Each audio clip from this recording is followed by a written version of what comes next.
vamos a, vamos a, en esa clase vamos a ver las medidas de dispersión, que también son otras medidas.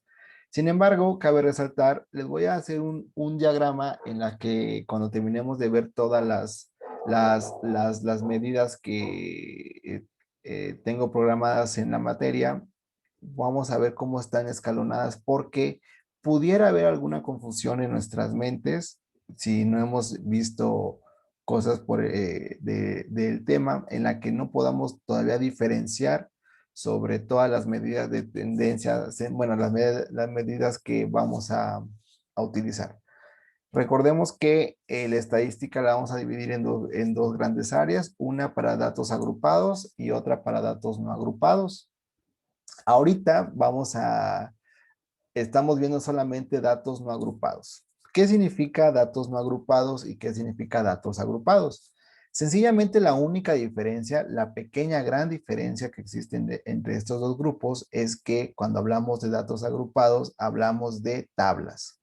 Hablamos de un cuadro en el que vamos a organizar la información y vamos a medir todas las medidas que vamos a ir viendo, pero en un solo cuadro. Eso hace la diferencia entre datos agrupados. Eso significa datos agrupados. No es lo mismo decir datos ordenados que datos agrupados, porque se dan cuenta cuando calculamos la mediana, ordenamos los datos de menor a mayor. Bueno, eso es independiente. Datos agrupados hace referencia a una tabla y esa tabla la vamos a ir viendo poco a poco. Lo más probable es que sea para la siguiente semana, si no para la otra. Se llama tabla de distribución de frecuencias y es una serie de pasos que lo vamos a ir viendo poco a poco. Pero ahorita lo que me interesa es de que ustedes aprendan y más que aprender a resolver esos ejercicios, me interesa que aprendan para qué me van a servir estos ejercicios, para qué me van a servir estos datos. Ok, vamos a ver hoy las medidas de dispersión y las medidas de dispersión son dos. La medida de dispersión es la desviación estándar y la varianza. Y pudiera agregarse ahí el coeficiente de variación, pero eso es opcional. Ok, entonces las medidas de dispersión por excelencia son dos. Es la varianza y la desviación estándar. ¿Ok? Y vamos a ver de qué se tratan estas dos medidas de tendencia central. Voy a compartir pantalla y por favor me comentan si la pueden ver. A ver.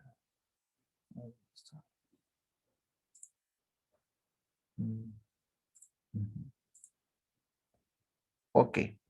¿La podemos visualizar, muchachos? Sí, Ok. profe. La medida de dispersión. En términos generales, ¿qué cosa muestran las medidas de dispersión? La medida de dispersión muestra la variabilidad de una distribución. Es decir, qué tan, si lo pusiéramos en una gráfica, qué tan alto, qué tan bajo están los puntos en una distribución. Y prácticamente las medidas de dispersión miden qué tan separados están con respecto a un punto. Y con respecto a un punto me refiero qué tan separados están con respecto a la media o al promedio. ¿Cuántos de ustedes han escuchado hablar de, de la palabra normal? Por ejemplo, cuando dicen, pues es que, vamos a poner un ejemplo que acaba de pasar. Por ejemplo, las Miss Universos. Los que estuvieron enterados y los que no, pues me imagino que han de saber sobre este concurso. Es un certamen de belleza, vaya, que cubre ciertos estándares. Y ahí utilizó una palabra estadística, estándar. ¿Qué significa la palabra estándar? Bueno, pues es algo que está estandarizado, es decir, que cubre de un punto a otro punto. Y una medida estándar o un requisito para poder concursar a Miss Universo es la estatura. Entonces ahí te piden una estatura mínima y no sé si máxima, pero sí te piden una medida mínima para poder participar en esos concursos. Bueno, pues a eso le llaman una medida estándar. Entonces, no se va de los 1,70 a los 1,85. No sé exactamente cuál sea la medida estándar. Ahora, hay otros parámetros que nos van a ayudar a medir estas fluctuaciones, pero la principal y una de las que vamos a aprender el día de hoy, pues es la varianza y la desviación estándar, que nos van a permitir saber qué es normal y qué no es normal. Por ejemplo, ¿cómo pudiéramos nosotros saber qué persona es muy delgada con respecto a lo normal? O sea, hasta qué punto es normal estar delgado y hasta qué punto es estar ya desnutrido. Vaya, ¿quiénes de ustedes les han tomado muestra sanguínea y les han analizado su sangre? Vaya, cuando les dan a ustedes sus resultados y los que tengan a la mano o tengan uso en su memoria sobre los análisis que les han hecho, se van a dar cuenta que les dan unos valores, un número y al final una tabla de valor. ¿Cuál es el mínimo y cuál es el máximo? Es decir, por poner un ejemplo, voy a inventar un número. Supongamos que los niveles de glucosa en la sangre va de 15 a 20. Son números que no tienen nada que ver con la realidad, pero es para ejemplificar.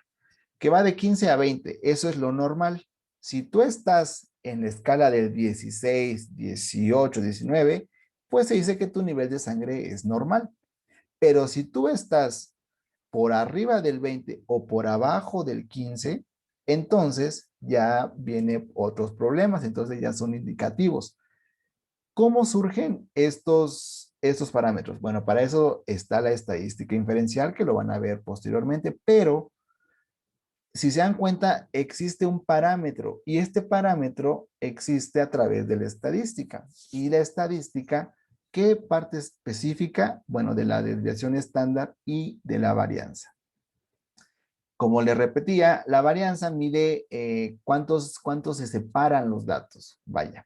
¿Y qué es lo que podemos encontrar como definición de la varianza? Ahorita lo vamos a ver. Cabe resaltar, muchachos, que la estadística, acuérdense que podemos trabajar con población y con muestra. Generalmente, o sea, generalmente siempre se trabaja con muestra, porque las poblaciones son muy grandes. Entonces, que si bien lo ideal sería trabajar con toda la población, muchas veces no es lo más viable o lo más rentable.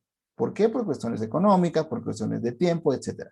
Para eso la estadística desarrolló la parte como simplificada, que es el muestreo. Y obviamente el muestreo también es significativo, ¿ok?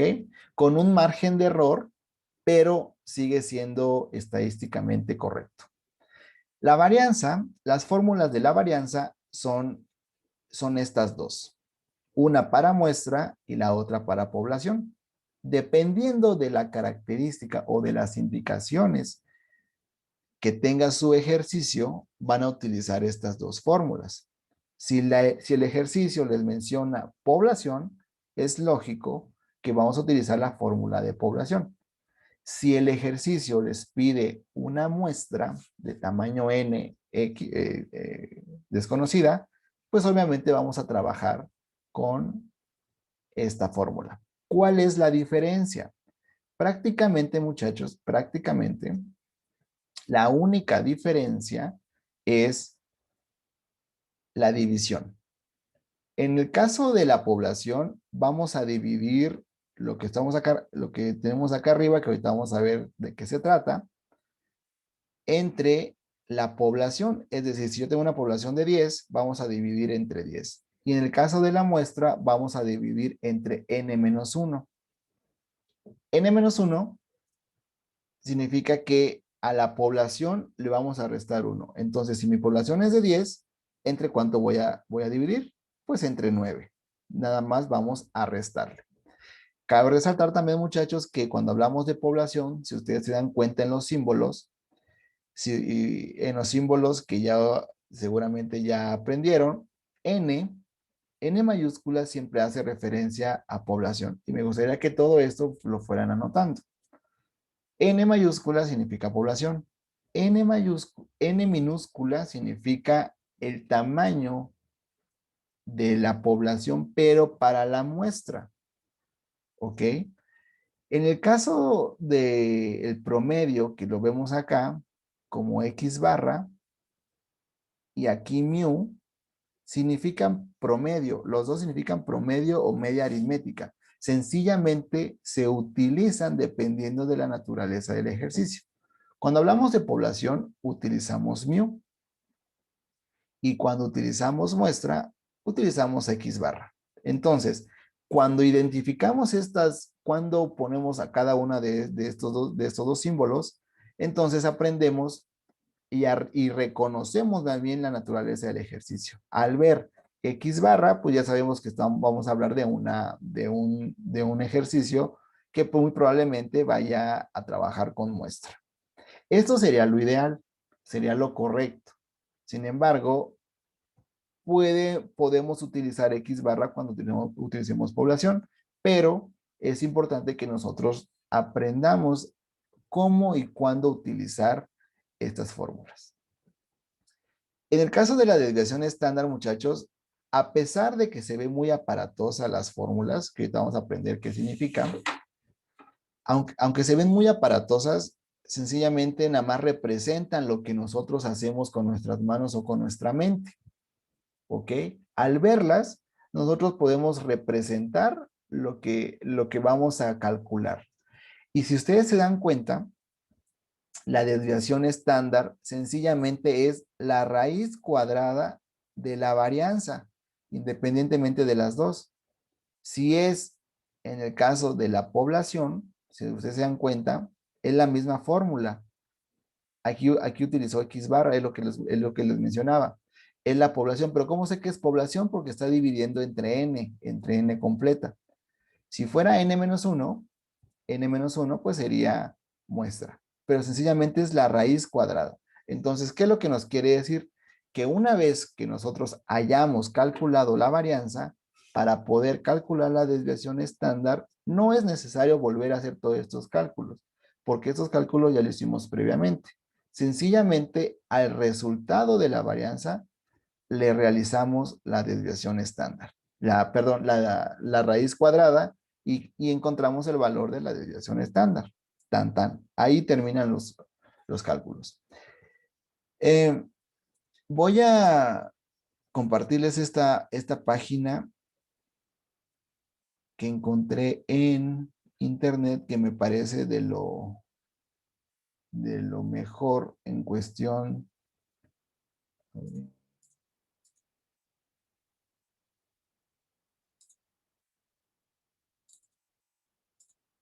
Ahí está. ¿Sí pueden observar la página, muchachos, que dice varianza y desviación estándar? Profe. Sí, ok. Entonces, este link se los voy a compartir para que ustedes lo puedan analizar, lo puedan revisar sin ningún problema. Sin embargo, se los voy a explicar de manera general. Entonces, ¿qué es lo que nos dice esta página? Es importante siempre que encontremos páginas que nos puedan aportar. Entonces, el Internet está para eso. Entonces, desviación estándar. ¿Qué es la desviación estándar? La desviación estándar mide cuánto se separan los datos, en lo que les mencionaba. ¿Con respecto a qué? Se separan los datos con respecto al promedio, a la media aritmética. Supongamos, en el salón de usted, no sé si ya se vieron físicamente o ya comenzaron su carrera de manera virtual, pero en algún momento ustedes van a regresar de manera presencial y se van a dar cuenta físicamente de quiénes son los más altos, quiénes son los más bajitos, quiénes son los más gorditos, quiénes son los más delgados, quiénes son los que por edad son más grandes, quiénes son que por edad son más jóvenes y van a ver una variación. Sin embargo, visualmente podemos darnos una idea de quiénes están dentro de lo normal. Y cuando hablamos dentro de lo normal es quiénes están dentro de ese parámetro. Vaya, quiénes son los que consideramos muy altos o quiénes son los que consideramos muy bajitos o quiénes están dentro de lo normal. ¿Alguna vez ustedes han escuchado sobre cuál es la estatura promedio del mexicano, cuál es la estatura promedio del norteamericano, vaya, del estadounidense, perdón, porque pues norteamericanos también somos nosotros? ¿Cuál es la estatura de los asiáticos? ¿Cuál es el... hay otro estándar también que se mide de esa manera, que es la longevidad de las personas, por ejemplo, cuál es la edad promedio de las personas longevas en México, en Europa, etcétera. Entonces, esta información sale de la estadística, no sale de otra cosa, sale de la estadística, vaya, y vamos a aprenderla a realizar. ¿Ok? Entonces, eh, aquí viene la definición de desviación estándar y de la varianza. Entonces, la fórmula es fácil para la desviación estándar, solamente la raíz cuadrada de la varianza. Pero, ¿qué es la varianza? Bueno, la varianza la medimos de la siguiente manera. Es la media de la diferencia con la media elevadas al cuadrado. Pareciera trabalenguas, pero no lo es. No lo es. Si nosotros vemos esta fórmula, ya con lo que les acabo de decir, dice, este símbolo, muchachos, ¿alguien sabe cómo se llama? Es una letra griega. Muchachos. Sumatoria. Exacto, es una sumatoria, pero ¿cómo se llama la letra griega?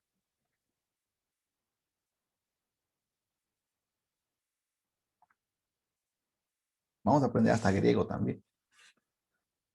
Ya dije que se llama mu.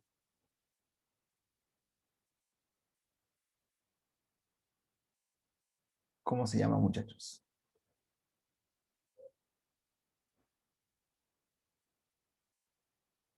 Pueden buscarla, no hay ningún problema. Pueden buscarla como... Sigma. Exacto, sigma. Entonces, muy probablemente vayan a encontrar libros en industrial, en otras carreras, en la que este símbolo que se llama sigma significa sumatoria. Entonces, ¿qué significa? Vamos a sumar, inmediatamente al identificar este símbolo, vamos a ver que se trata de una sumatoria. ¿De qué? De X. ¿Y X qué significa? Pues X son las observaciones. X, tanto en álgebra como en otro lado, ahorita vamos a ir viendo que cómo todo se va relacionando. X es un valor, es una variable. Puede tomar diferente valor. En este caso son todas las observaciones. Y cuando hablo de observaciones, quiere decir cada uno de los datos que nosotros de los datos crudos, vaya, de los datos que nosotros vayamos a analizar. Entonces quiere decir que la sumatoria de las observaciones menos el promedio elevado al cuadrado dividido entre la población. Eso hace referencia a, a lo que acabamos de... A ver, ¿dónde estoy? ¿Dónde estoy? Acá. Okay. A lo que hace la definición de varianza, que es la media es la diferencia con la media elevadas al cuadrado. Significa exactamente lo mismo. Para calcular la varianza, vamos a seguir los siguientes pasos. Son tres. Primero, vamos a calcular la media o el promedio. Vaya. Luego vamos, con cada número, vamos a restarle esa media o ese promedio y la vamos a elevar al cuadrado. La diferencia elevada al cuadrado es lo que dice la definición de la varianza. Y ahora vamos a calcular la media de esas diferencias elevadas al cuadrado. ¿Por qué se eleva al cuadrado? Bueno, al elevarlos al cuadrado vamos a garantizar que si algún número es negativo, porque puede pasar, al elevarlo al cuadrado, en automático todos los números lo elevamos al cuadrado. ¿Y por qué todos los números los vamos a convertir a positivos? ¿Y por qué es necesario nosotros convertirlos a números positivos? Porque si nosotros recordamos los principios básicos de las matemáticas, no existen raíces cuadradas negativas. Entonces, acuérdense que una vez calculada la varianza, cuando calculamos la desviación estándar, sencillamente la raíz cuadrada de la varianza. Entonces, debemos de esperar que la varianza siempre sea positiva. Si en dado caso la varianza es negativa, ahí hay algún error y hay que corregirlo. Siempre, siempre, indudablemente la varianza va a ser positiva. ¿Por qué? Porque previamente está todo elevado al cuadrado. Y al ser un número previamente negativo elevado al cuadrado se convierte en positivo. Reglas básicas. Vamos a ver un ejemplo. Supongamos que estamos interesados en ver el tamaño de los perros de nuestras casas. Bueno, algunos de ustedes tendrán algún perro de raza, algunos tendrán algún perro de no, que no es una raza conocida, pero sin embargo, lo que comparten en común es la estatura. Algunos son más altos, unos son más chaparros, unos son medianos, etcétera. Entonces, si juntáramos los perros que tenemos todos en nuestras casas, podemos sacar datos estadísticos y vamos a poner un ejemplo. Supongamos que tenemos a cinco perros o mascotas que tengan ustedes en casa y queremos saber quiénes están por arriba de lo normal, quiénes son extra grandes o quiénes son extra chicos, quiénes son chaparros, quiénes son más altos, con respecto a su estatura. Ok, aquí el ejercicio plantea lo siguiente. Plantea la estatura de los perros. Ivonne, creo que está tu micrófono abierto. Ah, no.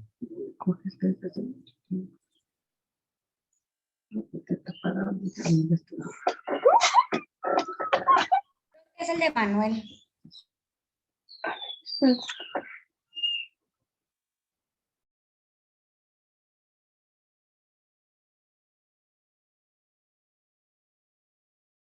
Profe tiene su micrófono apagado.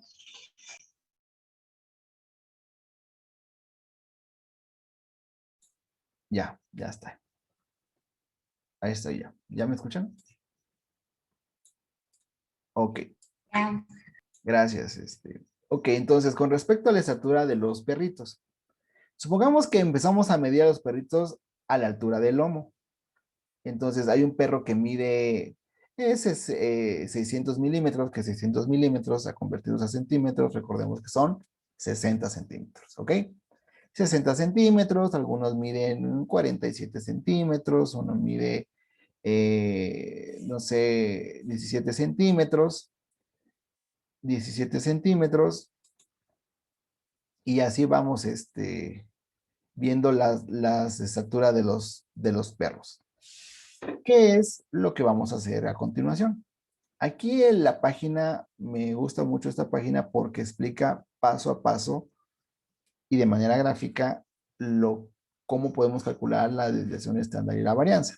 Entonces, nos pide primero que aquí no nos interesa que estén ordenados de menor a mayor, etcétera. Lo que nos interesa es sumar todos los datos y sacarles el promedio. ¿Ok? Entonces, el promedio acá son 394 milímetros.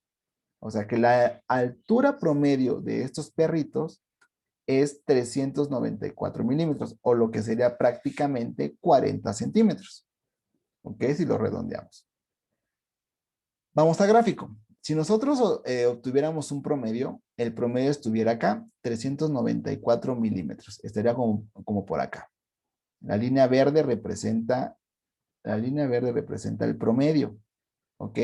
Entonces aquí visualmente podemos ver quiénes están arriba del promedio y quiénes están abajo del promedio. ¿Ok? Sin embargo, acá lo podemos ver de manera numérica. Sin embargo, hasta este punto, aún no sabemos quiénes son los que están en estatura normal. Es decir, quiénes están dentro de lo normal. Y decir que los que no están dentro de lo normal no quiere decir que sean anormales, sino que sencillamente no están dentro de la normalidad, de un estándar, vaya. Entonces, para eso nos sirve la varianza. Para calcular la varianza nos pide que a cada observación le restemos el promedio. Y al restarle el promedio, los vamos a elevar al cuadrado. ¿Ok? Entonces, ustedes se dan cuenta, aquí hay un dato que ya fue restado, que fue el tercero que fue de 170. A 170 le restamos 394, que es el promedio, y nos va a dar menos 224. Pero al elevarlo al cuadrado, no va a haber ningún problema porque lo vamos a convertir a positivo. Entonces, al final, podemos obtener la varianza. Y la varianza es 21.704. Si nosotros observamos la desviación estándar, muchachos, si en dado caso se llega a cortar la transmisión, les vuelvo a mandar el link, ¿ok? Entonces, la desviación estándar, recordemos que es sencillamente la raíz cuadrada de la varianza. Entonces, al nosotros redondear esta información, obtenemos que 147 es el dato que vamos a utilizar. Tanto, si ustedes observan acá el promedio, con respecto a qué, al promedio. Recordemos que el promedio nos había dado un valor de 394, que es la línea verde. A los 394 le vamos a sumar 147 y vamos a colocar una línea imaginaria, que es la línea azul. Y otra vez, al promedio le vamos a restar 147, que es esta otra línea azul. Y entonces ya podemos observar la normalidad. ¿Y quiénes están dentro de la normalidad? Ah, pues es este perrito café, es este otro perrito y es este otro perrito. ¿Quiénes son los que están fuera de lo normal? Es este Rottweiler y es este Dutch Sounds, que es otra raza de perrito, chaparro. Entonces, si ustedes se dan cuenta con respecto al lomo, ¿quiénes están muy altos y quiénes están muy chaparros? Ah, pues son este señor y es este otro señor. Entonces, ¿quiénes están dentro de lo normal? Están todos ellos. Y entonces, cuando llega otro perrito con una estatura específica, pues nosotros podemos ya seleccionarlo y decir, ah, bueno, ¿sabes qué? Es que tu perrito es muy chaparro o es muy alto y no puede estar dentro de esta selección de grupo de perros. Para eso nos serviría también esta información. Pasa lo mismo con con la estatura de las personas. Si nosotros quisiéramos poner un estándar para el ingreso de nuestro salón y decir, ¿saben qué? Nada más van a entrar las personas que estén dentro de lo normal del grupo. Ah, ok. Entonces, si esta persona está por debajo de lo normal, pues decimos, ¿sabes qué? Muchas gracias, no puede estar dentro del grupo porque nuestro grupo es muy selecto y nada más respeta la normalidad de la estatura que está en el grupo. Y igual pasaría si es una persona muy alta. ¿Sabes qué? Es que tú no estás dentro de lo normal y pues muchas gracias, no puede estar dentro de nuestro grupo. Es un ejemplo burdo, pero así funcionaría. ¿Cómo se usa? Bueno, pues ¿cómo se usa? Podemos nosotros también representarlo en porcentaje, con el porcentaje de variación. Podemos decir que el 68% está dentro o más o menos de un valor estándar. Y ya podemos nosotros dar un dato exacto, un dato crudo sobre la información. Es a grosso modo cómo funciona la varianza. Déjenme terminar esta transmisión de una vez para que no me vaya yo a quedar a la mitad. Y ahorita me vuelven a mandar solicitud, por favor, muchachos.